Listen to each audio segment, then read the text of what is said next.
এসো আঁকির আজকের পর্বে তোমাদের জন্য নতুন আরেকটি দৃশ্য নিয়ে হাজির হয়েছি। আজকে তোমাদেরকে আমি শেখাবো টং ঘর। এটা মূলত আমাদের আদিবাসী উপজাতিদের ঘর। এরা জমি থেকে কিছুটা ওপরে এই ঘরে বসবাস করে। তাহলে চলো শুরু করি কিভাবে টং ঘর রাখতে হয়। এর আগের পর্বগুলোতে আমরা যেভাবে ঘর রেখেছি কিছুটা সেইভাবেই ঘর রেখে নিব। এই আমাদের ঘরের চালা হয়ে গেল। এই ঘরটা একটু ব্যতিক্রম, আমি তোমাদের এখন বুঝাই দিলে তোমরা বুঝতে পারবে যে এই ঘরটা কেন একটু অন্যরকম। আসলে এই ঘরটার আমরা একটু চালা দিব সামনের দিকে।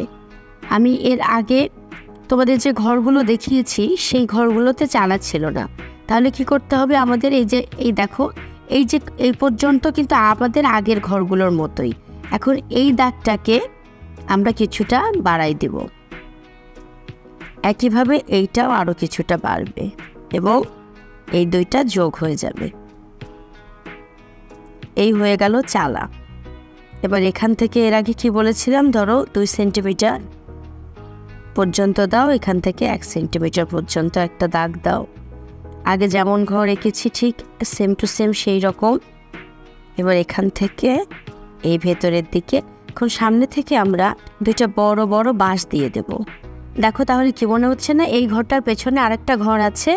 এগুলো মাটি থেকে অনেক উপরে থাকে, কারণ কি আমাদের আদিবাসীরা উপজাতিরা এরা তো সাধারণত একটু পাহাড়ে থাকতো। বিভিন্ন হিংস্র পশুদের আক্রমণ থেকে নিজেদেরকে রক্ষা করার জন্য তারা সমতল ভূমি থেকে একটু উঁচুতে তারা বাঁশের ওপরে বানাতো। তাহলে চলো এই যে বাঁশের ওপরে আমরা এখন এখানে বাঁশ দিয়ে দিচ্ছি। এটা মোটা চিকনে কোনো সমস্যা নেই, কারণ সবগুলো বাঁশ তো আর একই রকম হয় না। তোমার কোনো বাঁশ মোটা হতে পারে, কোনো বাঁশ চিকন হতে পারে, এইটা নিয়ে কিন্তু কোনো অসুবিধা নেই। এই চলে আসতেছে আমাদের বাঁশ। দেখো এটা বারান্দার ভেতর দিয়ে কিছুটা অংশ দেখা যাচ্ছে, এইদিকে পার করে দিলাম। একইভাবে এইটা হবে এই এই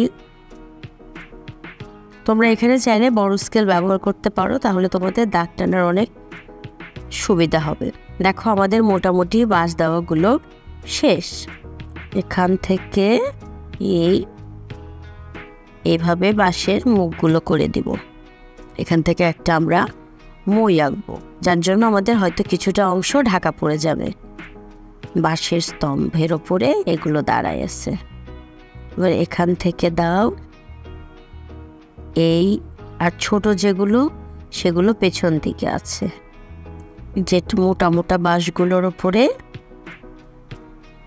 আমাদের এই ঘরটা ভর করে দাঁড়ায় আছে। দেখছো, দেখে কি মনে হচ্ছে? মনে হচ্ছে যে বাঁশের ওপরে এটা যখন আমরা কালার করব এটা আরো সুন্দর লাগবে। এই নিচগুলো ঢেকে দিব, তখন আরো ভালো লাগবে দেখতে। এখন এই জায়গাতে আমরা একটা গাছ দিয়ে দিই, মাটি থেকে লম্বা একটা গাছ। এগুলো তো পাহাড়ের চূড়াতে থাকে, তো আমাদের আদিবাসীদের অধিকাংশই কিন্তু দেখো ওরা পাহাড়ে থাকে। এবার এই দেখো একটা পাহাড়ের ঢাল দেখা যাচ্ছে, আর একটা গাছের গুঁড়ি উঠে যাবে, যেটার আমরা পাতা দেখা যাবে না। যারা আমার নতুন দর্শক, নতুন বন্ধুরা, তোমরা চাইলে এসো আঁকি চ্যানেলের আগের ভিডিওগুলো দেখে আসতে পারো। সেখানে তোমাদের মানুষের মাপ, গাছ এবং ঘরের মাপ সব কিছু ডিটেলে দেওয়া আছে।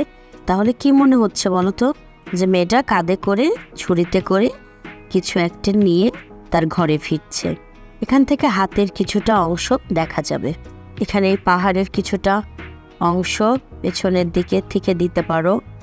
এখান থেকে আর একটা গাছ, এটা একটু দূরের গাছ। আঁকানো শেষ। এবার আমরা রং করব। আমরা এই কালারটা দিয়ে এটা সম্পূর্ণটাকে করে নিলাম। আমি এর আগেও বলেছি তোমরা এই ক্ষেত্রে সুতির কাপড়গুলো ব্যবহার করতে পারো। মার্জিন টেনে দিব এবং এখানে একটু ভাঁজ, এখানে একটু ভাঁজ, এটা আমরা আর একটু সুন্দর করে দিব। অধিকাংশ বাড়িতেই কিন্তু খড়ের ঘরটা বেশ প্রচলন ছিল। এইবার এই চালাটা করে নিব একইভাবে। প্রথমে কালচে অ্যাশটা একটু দিয়ে নিতে হবে। এই ধরনের ঘর বান্দরবন, রাঙামাটি এইসব এলাকাতে যখন ঘুরতে যায় তখন দেখতে পাই। কি বলো, কে কে এই রকমের ঘর দেখেছো? আমাকে অবশ্যই কমেন্ট করে জানাবে। একটু অন্ধকারটা বোঝানোর জন্য আমরা হালকা করে একটু এই কালচে কালারটা ব্যবহার করলাম। বাঁশগুলো রং করার ক্ষেত্রে আমরা এই কালারটা প্রথমে হালকা করে সবগুলো বাঁশের উপরে দিয়ে দেব।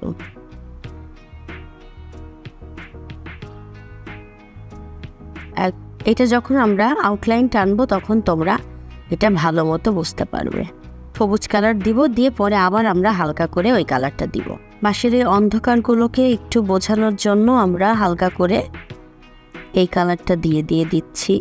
একইভাবে সবগুলো বাঁশ এক এক করে আমরা করে নিচ্ছি।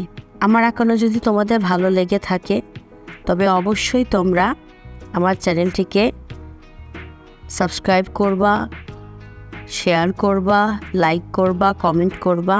তাহলে আমাদের এখন আপাতত এটা এরকমই থাকবে। যখন আমরা দাগ টানবো তখন আমাদের বাঁশগুলো আরও স্পষ্ট হয়ে উঠবে। পেছনের দিকে একটু অন্ধকার অন্ধকার জায়গাতে কিছুটা এরকম হবে। আমাদের গাছের বডি কমপ্লিট। এইবার গাছের পাতা করতে হবে। এইবার আমরা গাছের জন্য আমাদের নতুন যে বন্ধুরা আছে তাদের সুবিধার্থে আমি বলছি যে গাছের অন্ধকার অংশটাতে আমরা এই নেভি ব্লু কালারটা ব্যবহার করব। গাছের আড়াল থেকে যতটুকু তোমার পাহাড় দেখা যাবে সেই জন্য পাহাড়টাকে আমাদের পরে করতে হবে, কারণ গাছগুলো তো সামনে, পাহাড় তো পেছনে। দূরের একটা পাহাড়ের অংশ দেখা যাচ্ছে। আমাদের গাছ শেষ। এখন দেখো এই মেয়েটার আগে ঝুড়িটা করে নিব। ঝুড়িটার জন্য আমরা ঘরের চালাতে যে রংটা দিয়েছি সেই রংটা দিয়ে আগে ঝুড়িটা সম্পূর্ণটাকে আমরা কভার করে নিব। তারপরে অন্ধকার সাইডটাতে একইভাবে বেসিক রঙগুলো সব একই।